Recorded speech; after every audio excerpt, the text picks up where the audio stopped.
నెల డిసెంబర్ 17వ తారీఖు మాకు కాల్ వచ్చింది. ఒక పేషెంట్ 23 ఏళ్ళ యువతి, మన నారాయణపేట్ వాసి అనమాట. తను ఆల్రెడీ ప్రీవియస్గా చిన్న వయసులోనే గుండె సర్జరీ జరిగింది. సో తన రెండో ప్రెగ్నెన్సీ. సో డెలివరీ కోసం నారాయణపేట నుంచి మహబూబ్నగర్ జిల్లాకి రెఫర్ చేస్తున్నారు, రిస్క్ ఎక్కువ ఉందని చెప్పేసి. సో ఇక్కడ కూడా గుండె డాక్టర్ చూసి గుండె కండిషన్ పనితీరు బాగానే పనిచేస్తుందని చెప్పేసి తనకు డెలివరీకి డేట్ ఇచ్చారు. అండ్ 16వ తారీఖు తనకు ఇక్కడ డెలివరీ జరిగింది. అప్పుడు గుండె కండిషన్ చాలా పర్ఫెక్ట్గా మంచిగా మాట్లాడుతున్న పేషెంట్. సో తనకు డెలివరీ చేయగానే ఒక 2-3 గంటల్లో సడన్గా తన బీపీ చాలా డ్రాప్ అయింది. తద్వారా హార్ట్ చాలా వీక్ అయి ఊపిరితిత్తుల్లో నీరు చేరి చాలా అవస్థలో ఉందన్నమాట. ఆక్సిజన్ లెవెల్స్ బాగా పడిపోయినాయి అండ్ బీపీ కూడా చాలా లో అయింది. దీన్ని మన మెడికల్ టెర్మినాలజీలో కార్డియోజెనిక్ షాక్ అంటాం. కార్డియోజెనిక్ షాక్ అంటే హార్ట్ ఫెయిల్ అయిన సిచ్యువేషన్లో బాడీ ఆర్గన్స్కి లో బీపీ వల్ల డ్యామేజ్ జరుగుతుంది, ఎస్పెషల్లీ కిడ్నీస్, లివర్ అండ్ మన బ్రెయిన్ కండిషన్. సో ఈ పేషెంట్కి ఇనిషియల్గా కొన్ని మందుల ద్వారా బీపీ పెంచవచ్చు, కానీ హార్ట్ పంపింగ్ చాలా వీక్గా ఉండింది. ఆల్మోస్ట్ లైక్ ఎజెక్షన్ ఫ్రాక్షన్ అనే కొలమానంతో మనం గుండె పంపింగ్ కొలుస్తాం. జనరల్గా 60 నుంచి 70% ఉండాలి. సో తనకు ఆల్మోస్ట్ 10% వరకే గుండె కొట్టుకుంటూ ఉంది. సో ఈ సిచ్యువేషన్లో వేరే ఆర్గన్స్ ఫెయిల్ అయ్యే ఛాన్సెస్ ఎక్కువ ఉంటాయి. సో ఇమీడియట్గా ఈ పేషెంట్ని మనము యశోద హైటెక్ సిటీకి ట్రాన్స్ఫర్ చేసాము. ట్రాన్స్ఫర్ చేసి వచ్చినప్పుడు చాలా అపస్మారక స్థితిలో ఉంది పేషెంట్. బికాస్ ఆక్సిజన్ అందకపోతే బ్రెయిన్ కూడా కొద్ది డ్యామేజ్ అయ్యే అవకాశం ఉంది. సో మనం మల్టీ డిసిప్లినరీ టీమ్ అప్రోచ్ ద్వారా క్రిటికల్ కేర్ టీము, గుండె వ్యాధి నిపుణులు, vascular surgeon and emergency physician వీళ్ళంతా కోఆర్డినేషన్తో సో ఈ పేషెంట్ని ఫర్దర్గా మనం కాపాడాలంటే ఉన్న ఒకే ఒక ఛాన్స్ ఎక్మో అనే మెషిన్. ఎక్మో అనేది it's advanced life support. So దాన్ని విఏ ఎక్మో అంటాం, వీనో ఆర్టరియల్ ఎక్మో.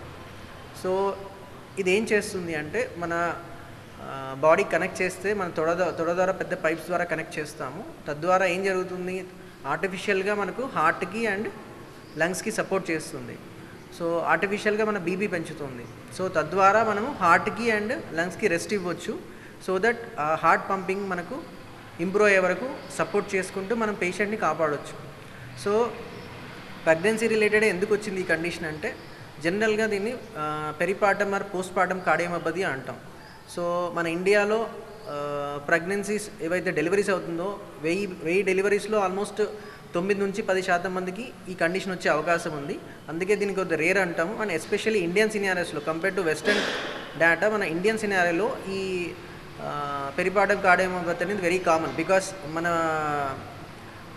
లేడీస్ కానీ మన ఉమెన్ కానీ న్యూట్రిషనలీ అనీమియా అంటే రక్తహీనత ఉండడము అండ్ ప్రెగ్నెన్సీ రిలేటెడ్గా బీపీ ఉండడము అండ్ ఒక్కోసారి ట్విన్ ప్రెగ్నెన్సీస్, ఇవన్నీ సిచ్యువేషన్స్ మన ఇన్సిడెన్స్ ఎక్కువ కాబట్టి పెరిపార్టమ్ కార్డియోమయోపతి అనే జబ్బు కూడా మన వాళ్ళలో ఎక్కువ ఇన్సిడెన్స్. అండ్ దీంట్లో మనం నియర్లీ 10 to 15 100 మందిలో ఒక 10 to 15% ఆఫ్ ద పేషెంట్స్ చనిపోయే అవకాశం ఉంది. దాన్ని మోర్టాలిటీ రేట్ అంటాం. సో ఇట్లాంటి బ్యాడ్ సిచ్యువేషన్లో మన పేషెంట్ యశోద హాస్పిటల్ హైటెక్ సిటీకి వచ్చారు. మన ఎమర్జెన్సీలోనే పేషెంట్ ఫ్యామిలీకి కానీ వాళ్ళ అటెండర్స్ కానీ అన్ని కౌన్సిల్ చేసి వాళ్ళ సపోర్ట్తో మనం ఇమీడియట్గా వితిన్ వచ్చిన 1 గంట సేపట్లో మనము ఎక్మో మెషిన్ కనెక్ట్ చేసాము.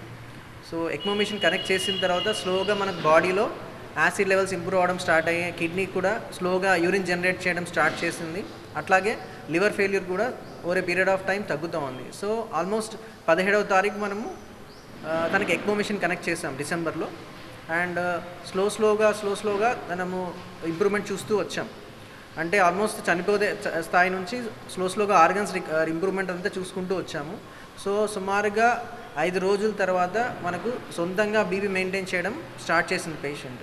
మెషిన్ మెల్లిమెల్లిగా ఎక్మో మెషిన్ సపోర్ట్ తక్కువ చేసుకుంటూ 1 వీక్ తర్వాత స్లోగా మనము ఎక్మో నుంచి తనను వీన్ ఆఫ్ చేసాము. ఫస్ట్ ఆర్టరీ లైన్ తీసేసి తర్వాత నెక్స్ట్ డే మనము వీనస్ లైన్ కూడా తీసేసాము. సో అప్పటికే కిడ్నీ ఆల్మోస్ట్ రికవర్ అయ్యింది అండ్ లివర్ కూడా రికవర్ అవుతుంది. అండ్ 10% ఉన్న పంపింగ్ నియర్లీ మనకు 40% రీచ్ అయింది, ఏది హార్ట్ పంపింగ్ ఫంక్షన్. సో తర్వాత మనం స్లోగా తనను వెంటిలేటర్ నుంచి కూడా మనము బయటికి తీసుకొచ్చాం. మేబీ ఒక 2 days లేటర్ తర్వాత తను మెల్లిగా స్లోగా మొబిలైజ్ చేసి వార్డుకి షిఫ్ట్ చేసి మనం 29వ తారీఖు తను సక్సెస్ఫుల్గా డిశ్చార్జ్ చేసాం. ఈవెన్ మొన్న పేషెంట్ మనకు ఓపిక కూడా వచ్చి చూపించుకొని సాధారణ స్థితిలో నడుచుకుంటూ వచ్చింది అండ్ తన పనులు తను సొంతంగా చేసుకోగలుగుతుంది. సో ఎక్మో అనే మెషిన్ ద్వారా అడ్వాన్స్డ్ లైఫ్ సపోర్ట్ ద్వారా మనము పేషెంట్ని బతికించుకోగలిగాం. దట్ టు విత్ టైమ్లీ మనకు పేషెంట్ హాస్పిటల్కి తీసుకొచ్చి timely critical care team, cardiology and emergency and vascular team ద్వారా మాత్రమే ఇది సాధ్యమైంది. And family support and Yashoda హైటెక్ సిటీ అడ్మినిస్ట్రేషన్ సపోర్ట్ కూడా చాలా ఇంపార్టెంట్. ఎందుకంటే ఎక్మో అనేది చాలా అంత ఈజీ కాదు పెట్టడం, పెట్టి మళ్ళీ దాన్ని మెయింటైన్ చేసి దాని నుంచి బయటికి తీసుకురావడం. ఎందుకంటే 10 మంది పేషెంట్కి ఎక్మో పెడితే ఆల్మోస్ట్ సర్వైవర్స్ 2-3 మాత్రమే ఉంటారు. సో డెఫినెట్గా తను ఆ 2-3లో మనము తను కాపాడగలిగాము. So that's a great achievement. And ఇంకో విషయం, మనం మహబూబ్నగర్ జిల్లా వాసి కాబట్టి మన మహబూబ్నగర్లో చాలామందికి ఫైనాన్షియల్ ఇష్యూస్ కానీ అండ్ ఈ అవగాహన ఉండకపోవచ్చు, ఐ మీన్ అడ్వాన్స్డ్ ట్రీట్మెంట్స్ అవగాహన ఉండకపోవచ్చు. నేను కూడా మహబూబ్నగర్ జిల్లా వాసిని కాబట్టి సో నాకు ఈ పేషెంట్ ఉందనగానే ఈ అడ్వాన్స్డ్ ట్రీట్మెంట్ ఉంది కాబట్టి మనం ఇమీడియట్గా తను త్వరగా షిఫ్ట్ చేసి మనము హ్యాపీగా ఇంటికి పంపించగలిగాము. సో అండ్ ఇప్పుడు పేషెంట్ అండ్ ఫ్యామిలీ కూడా చాలా హ్యాపీ అండ్ పాపకు కూడా డెలివరీ అయిన పాప కూడా చాలా క్షేమంగా ఉంది. మనం ఇలా చాలా అరుదుగా జరిగే ఒక కేసు గురించి మాట్లాడడానికి, ఎందుకంటే ఎక్మో అనే పరికరం గురించి మనం ఒకటి చెప్పుకోవాలి.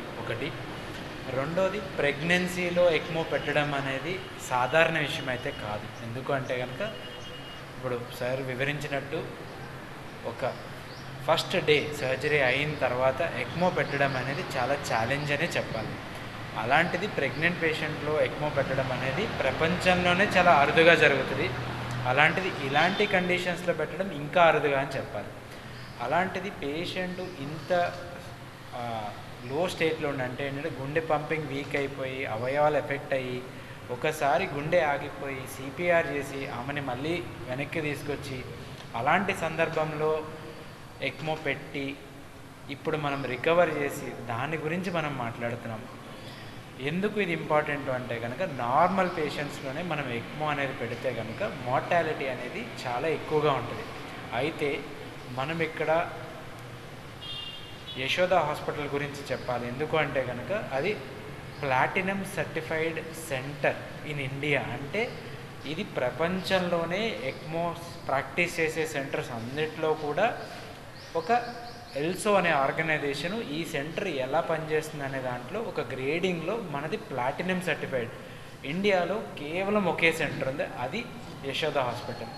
అలాంటి సెంటర్లో మనం ఎక్మోలు చాలా కామన్గా చేస్తూ ఉంటాం, ట్రాన్స్ప్లాంట్ చేస్తూ ఉంటాం అండ్ మనం ఎయిర్ అంబులెన్స్ సర్వీసెస్ కూడా ప్రొవైడ్ చేస్తాం. అంటే ఏంటంటే ఇలాంటి పేషెంట్స్ ఎక్కడైనా మారుమూల ప్రదేశాల్లో ఉన్నా కానీ మనం అక్కడికి వెళ్ళి ఇలా ఎక్మో ఇనిషియేట్ చేసుకుని మనం పేషెంట్ని ఇక్కడికి తీసుకొచ్చే ఎక్స్పీరియన్స్ మన సెంటర్కి ఉంది. అలాంటిది ఈ పేషెంట్ రైట్ టైంలో అంటే సరైన సమయంలో సరైన ప్లేస్కి రావడం వల్ల రైట్ టైంలో మనం ఎక్మో ఇనిషియేట్ చేయగలిగిన తర్వాత గ్రాడ్యువల్గా ఆమె రికవర్ అయ్యి మనకి ఏ అవయవము ఇంజురీ లేకుండా, అంటే ఏంటంటే గుండె పంపింగ్ వీక్ అయితే బ్రెయిన్కి రక్త సరఫరా తగ్గిపోతుంది, లివర్కి తగ్గిపోతుంది, కిడ్నీకి తగ్గిపోతుంది. అలాంటిది వేరే ఆర్గాన్ సపోర్ట్స్ అవసరం లేకుండా ఇప్పుడు తనంతట తన పని చేసుకునేలాగా మనం రికవర్ అయ్యింది అంటే కనుక దట్ ఈస్ చాలా గొప్ప విషయం అనే చెప్పాలి. ఒకటి. రెండోది, నేను చెప్పినట్టు ఏంటంటే ఎక్మో ఈ ప్రెగ్నెంట్ పేషెంట్స్లో ఈజీ కాదు. ఎందుకంటే వాళ్ళకి ప్లేట్లెట్ ప్రాబ్లం ఉంటుంది, బ్లీడింగ్ ప్రాబ్లమ్స్ ఉంటాయి.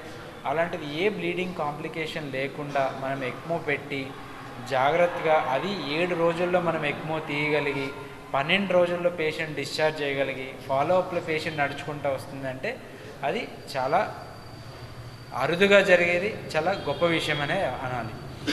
ఇంకొకటి ఏంటి అంటే కనుక ఈ ఎక్మో మనకి ఎందుకు చేయగలుగుతున్నాము అంటే కనుక మనం ఇలాంటి పేషెంట్స్ చాలానే చూసాము, చాలానే ట్రీట్ చేసాం కాబట్టి మనం ఇవి చేయగలుగుతున్నాం. అండ్ ఇంకొకటి, ప్రజల్లో అవగాహన ఉండదు. అంటే వెంటిలేటర్ పెడితే పేషెంట్ ఇంకేముండదు, లేదా ఎక్మో పెడితే పేషెంట్ సర్వైవ్ అయ్యే ఛాన్స్ తక్కువ ఉంటుంది.